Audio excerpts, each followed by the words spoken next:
Bismillahirrahmanirrahiim.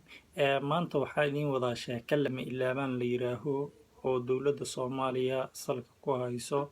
Waxaa lama ilaabaana golaha shacabka oo 8 February 2017 magaalada Muqdisho lagu doortay hoggaan loo dhan yahay. Taasna waa lama ilaabaan. Waxaa lama ilaabaana ciidanka xoogga dalka Soomaaliyeed iyo geyga Soomaalida ciidanka ka shaqeeya oo dowladda ilaa waagadan diiwaan gashan oo mushaarkooda qaata. Taas waa lama ilaabaan. Waxaa lama ilaabaana ummadda Soomaaliyeed amba shacabka Soomaaliyeed oo gaar ahaan geyga Soomaalida ku dhaqan sida ay ugu bisil yihiin dowladnimo. Taas waa lama ilaabaan. Sida ay u garab istaagsan yihiin dowladda shacabka Soomaaliyeed. Taasna waa lama ilaabaan.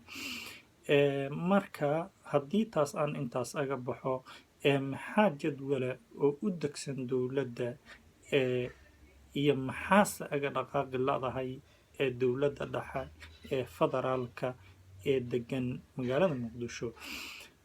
Maxay u dhaqaaqi ladahay ugu siisiqi ladahay gobolada dalka tuulooyinka.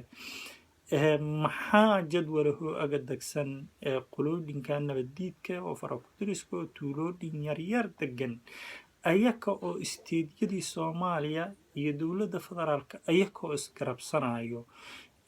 Maxaa jadwalaho aga degsan iyo maxay ku dhamaan doontaa 40 sano. Waxa may nagu moodi doontaa sida hoggaanyadii hore kale miyay 40 sano ay nagu moodi doontaa.